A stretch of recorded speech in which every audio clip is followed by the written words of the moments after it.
Hello everyone, welcome to our YouTube channel R Square Pathshala. My name is Ravi Saini. In this lecture, we will be starting our next chapter, chapter 3, that what is government. Basically, in this chapter, we will be learning about what is government, what are the elements of the government, and what are the functions of the government. Then we will discuss about the form of government present in Indian country. Okay.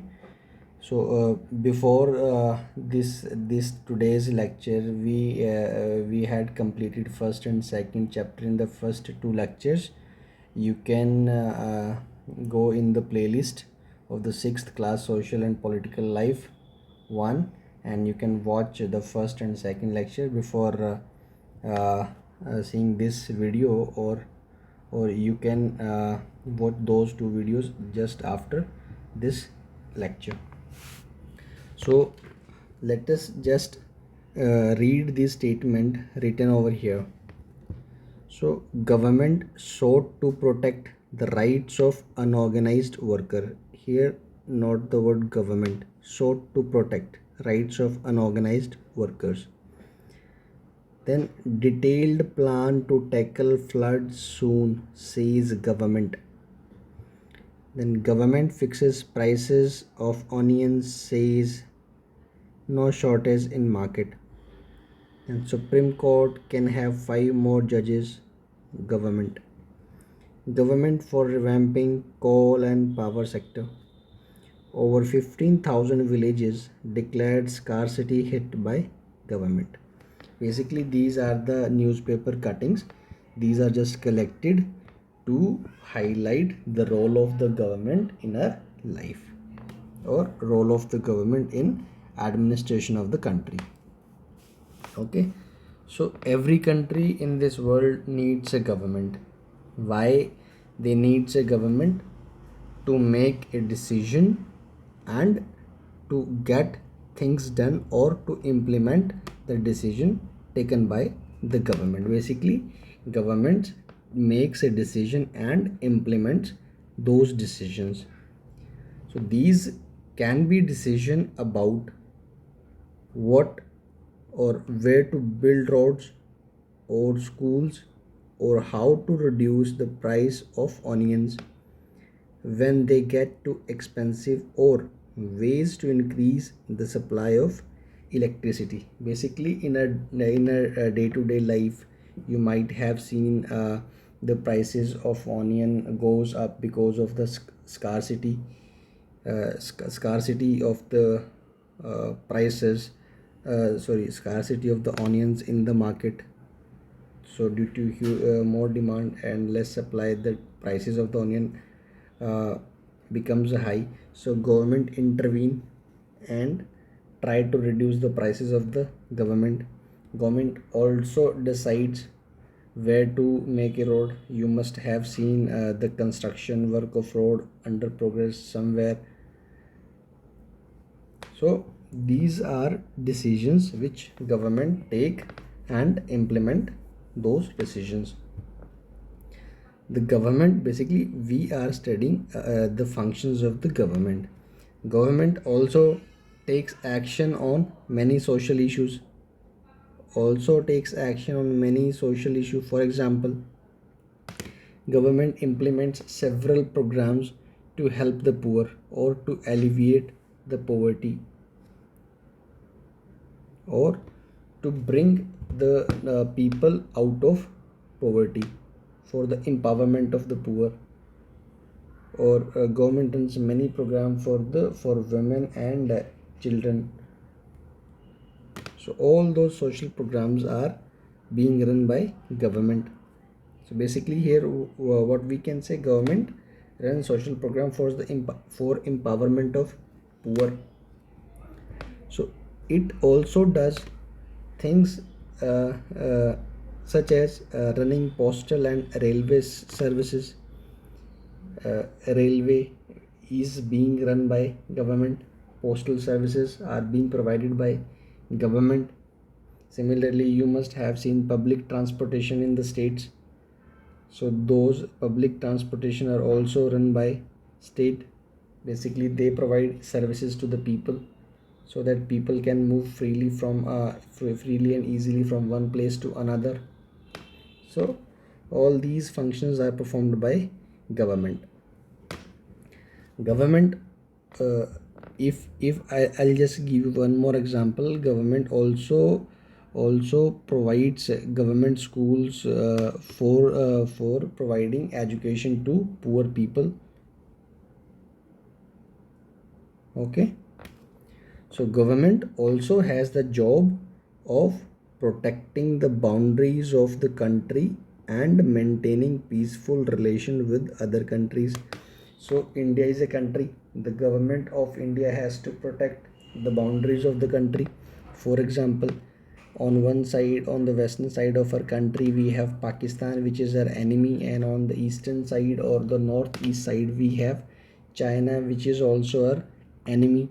So in case when suppose if China or Pakistan attacks on India, it is the government of India's duty to protect the country from the attack of the enemy and to ensure people feel safe inside the country.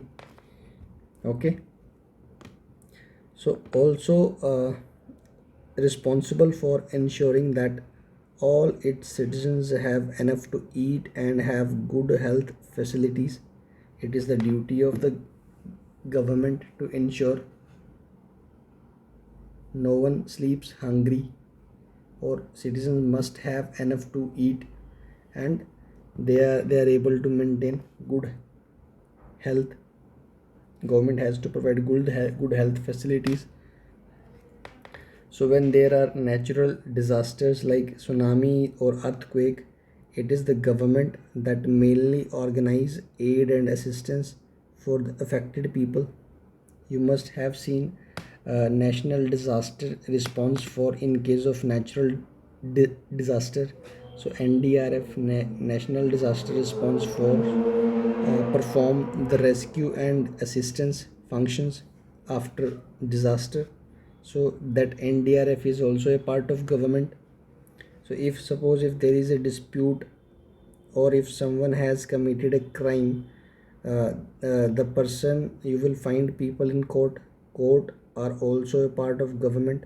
So basically up to now we are just looking at the various functions which are being performed by states. Basically states make a decision and implement those decisions. Government provides social services to the people and services to the citizens of the country. Government protects the citizens of the country from the attack of enemy, or it is the responsibility of the government to protect the borders and boundaries of the country from other countries.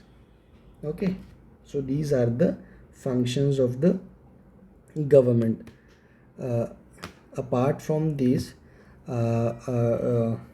government performs various other functions which we will be discussing in later stage.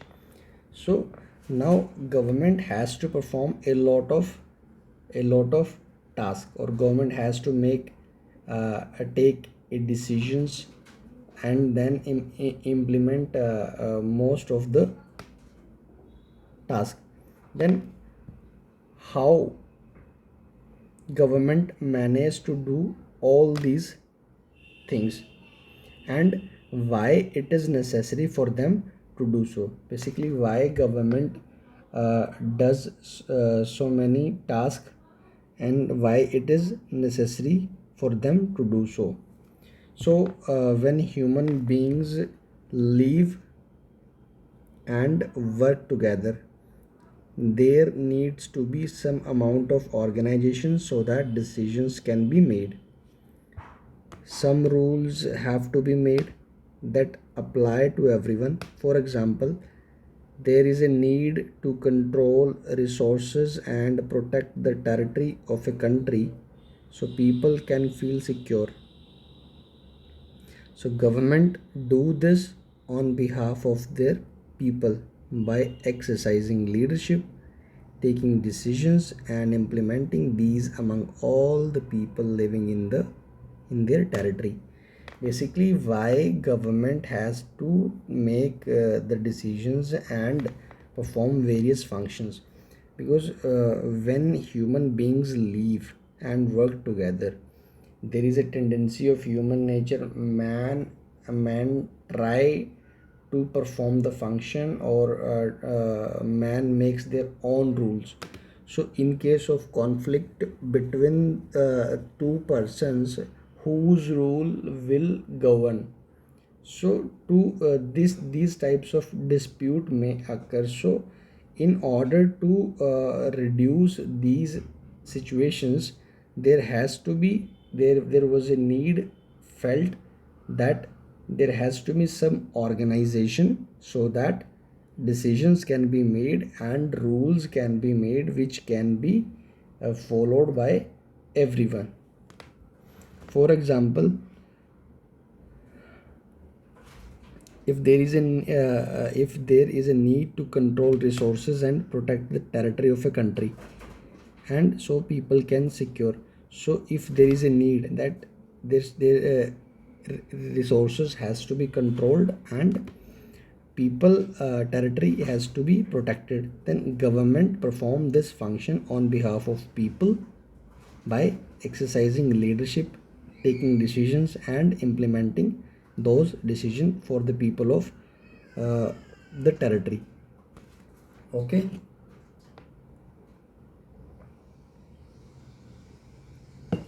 So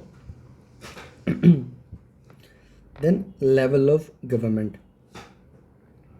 Okay, level of government. Here we have studied that that courts are also part of government. So there are some example like Supreme Court, Indian Railways, BPCL, banks, government organizations. All these are part of government, or these are institution that is a part of the government.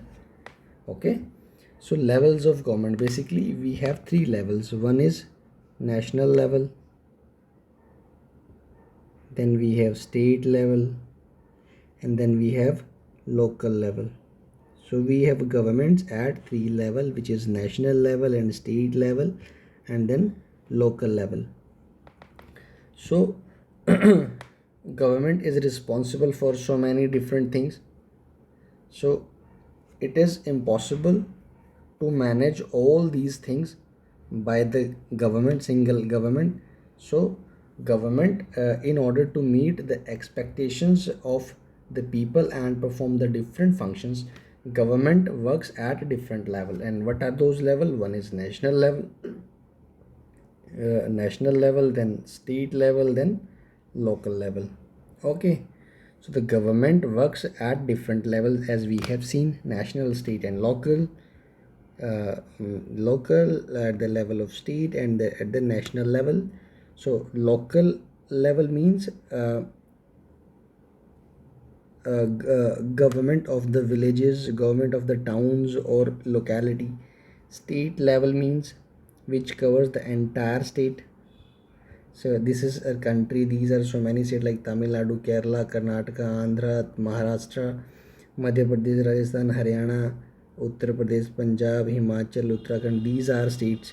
So the government of these state is state government, and the government of the local is local self government, or the national level relates to the entire country. This is entire country. There is one central government, that is our national government. So basically about local level government functions, we will be reading this local level government in the later chapters of this book. Okay. And also about state and central levels. Basically for entire country we have national government, for each state we have state government, and for the each village or town we have local government. So government functions at three level in order to effectively perform the functions which government has assumed to perform for the peoples or for the citizens of the country. So these basically this shows the administrative divisions for the local government basically. So laws and the government. So as we have studied earlier, government has to make decisions and implement those decisions. So we can say while making decisions, government has to make law, or a government also perform law making function. Law making function. Law making function is also performed by government.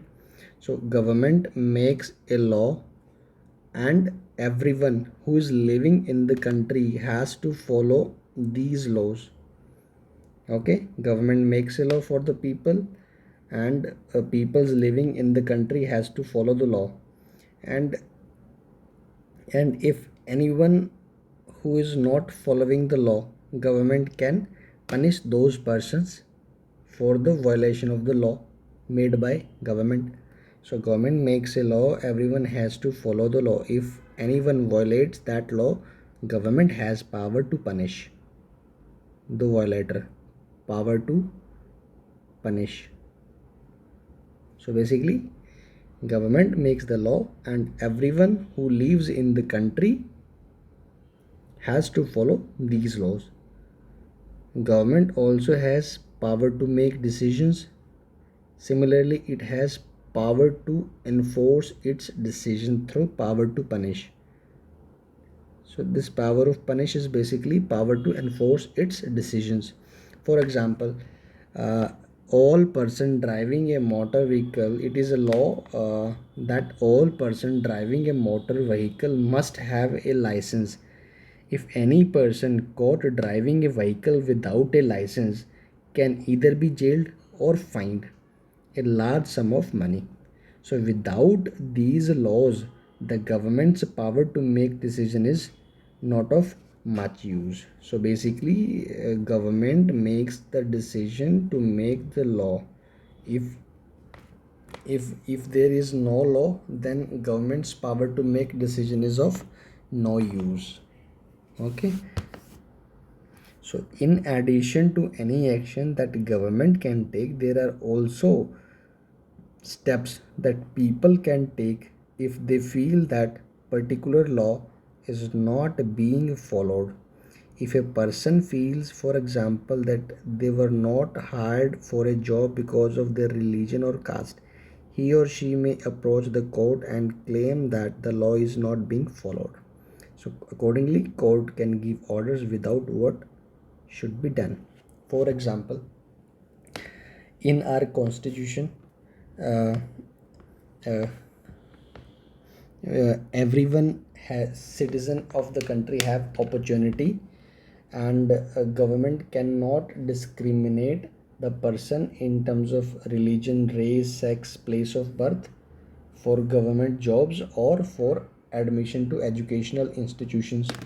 Suppose if a college or a government violates that law, and keep some category of person or person of a particular religion out of the recruitment process or the process or the admission process, then the citizens have the right to move or right to go to the court, and accordingly court can give decisions or order so that law can be followed. Means, if in a recruitment process or in any action of the government, if the law is being violated by the government, then the person has a right to go to the court, and accordingly court will review the matter and give orders to follow the law. So basically, one way is, if citizens violates the law, government has have power to punish.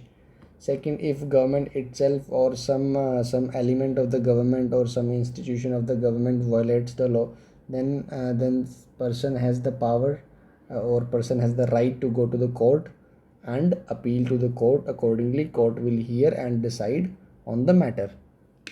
So there are two options how a law can be enforced, one by government and one by the citizens of the country.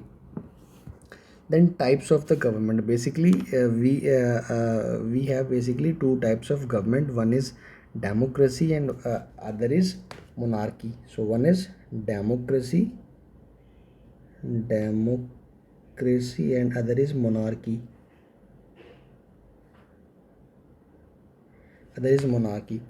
So basically,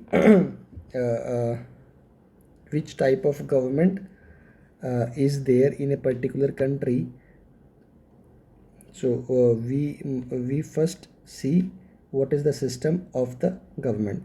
So in a democracy, it is the people who give the government this power. They do this through elections in which they vote for particular persons and elect them. Once elected, those persons form the government. In a democracy, the government has to explain its actions and defend its decision to the people. Basically, what happens in democracy, people participate in elections. They participate in elections and they elect some persons. Now those elected person or which party gets the majority, they forms the government. Now in a democracy, whatever decision is taken by the government, that government is answerable to the people.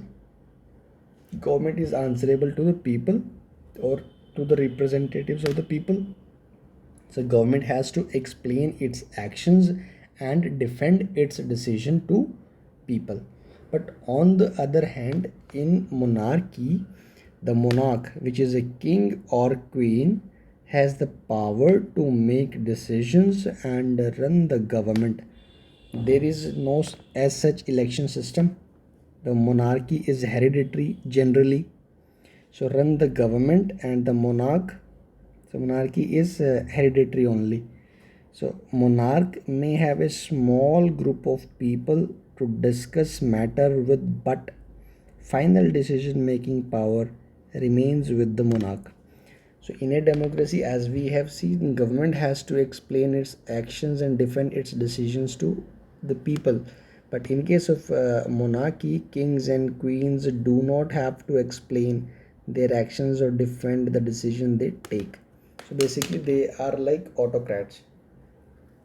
Okay, so this is one is democracy where people participate in elections and elect some persons. Those persons or which party the elected persons forms the government. Government has to make decision and and explain its decision to the people and defend also.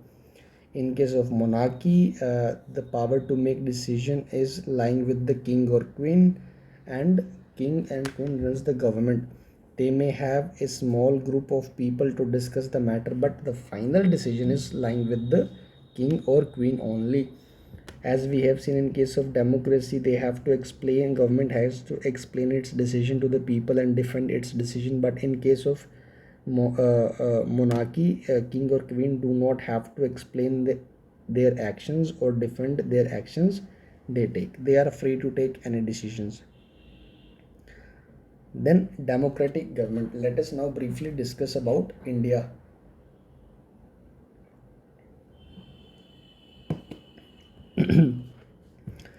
India is a democracy. This achievement is the result of long and eventful struggle of the Indian people. So we got independence in 1957. 47. India got independence in 1947. So this event or this independence was a result of years-long struggle of Indian people. So Indian people participated in the struggle. So that itself was a democratic, we can say. So there are other places in the world where people have also struggled to have democracies. There are so many examples in African countries, Asian countries, which have struggled to democracy.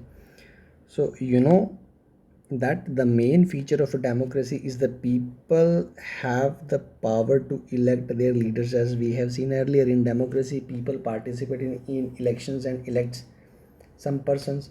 So the main feature is of democracy is people participate in the election, or people have the power to elect their leaders. So a sense in sense, a democracy is the rule by the people. We can say democracy is what? A rule by the people, because the a law is made by those representatives combined together, which are elected by the people in elections. So basically we can say democracy is the rule by people. Generally we participate in elections, we elect some person, those person goes to legislature or parliament and they make law there. So ultimately those representatives are working from on our behalf only. So basically democracy is the rule by the people. So the basic idea is that people rule themselves by participating in the making of these rules. Okay, so we participate in elections. Ultimately those elected by us will participate in making of the rules. So ultimately people rule themselves by participating in the making of these rules. So democratic governments in our times are usually referred to representative democracy. See, there are two types of democracies. One is direct, second is representative. In direct democracy, people directly participate directly participate directly in lawmaking or rule making. In representative, which is in our country, people participate in elections. They participate in elections to elect their representatives.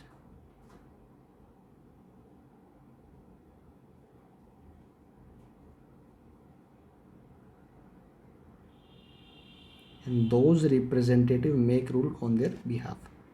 So basically in representative democracies, people do not participate directly but instead choose their representative through an election process, which we have studied here.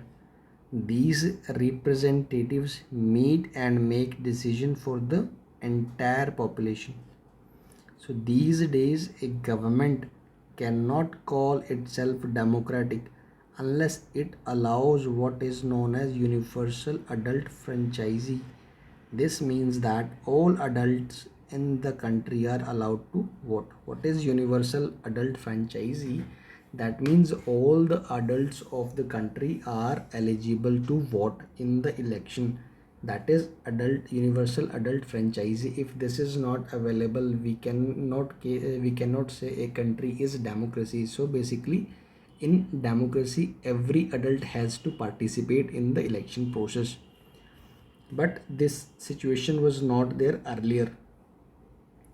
So can you believe that there was a time when governments did not allow women and the poor to participate in elections?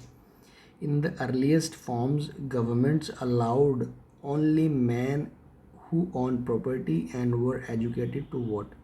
Basically, only men who owned property and educated and propertied men were allowed to vote, and no other men, women were allowed to vote.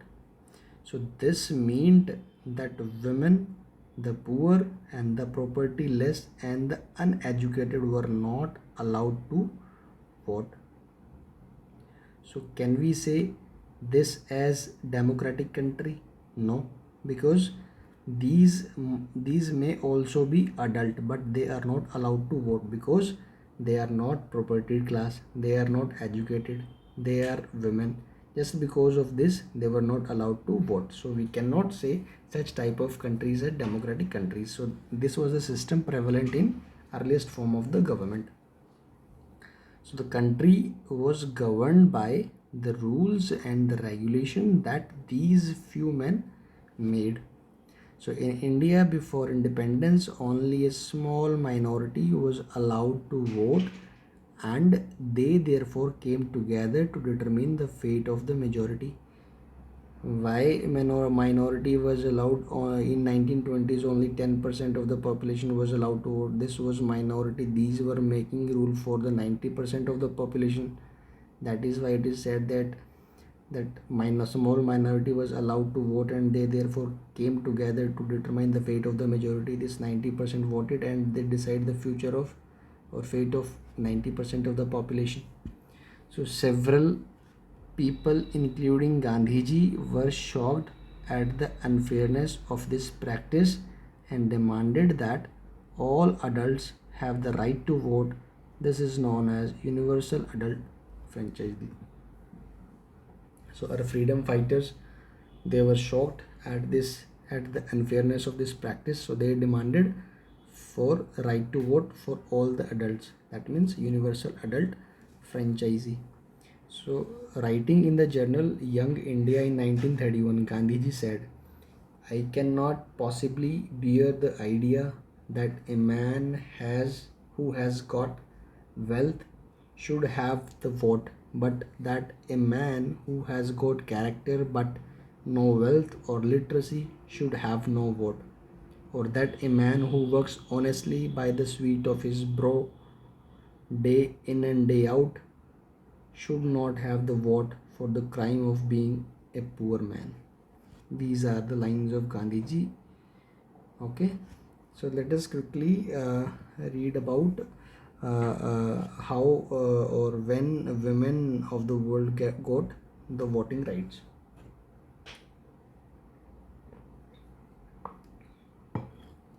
So nowhere in the world have governments willingly shared power.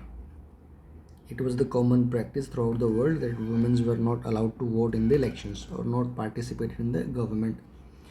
So all the Europe, US, women and the poor had to fight for participation in government.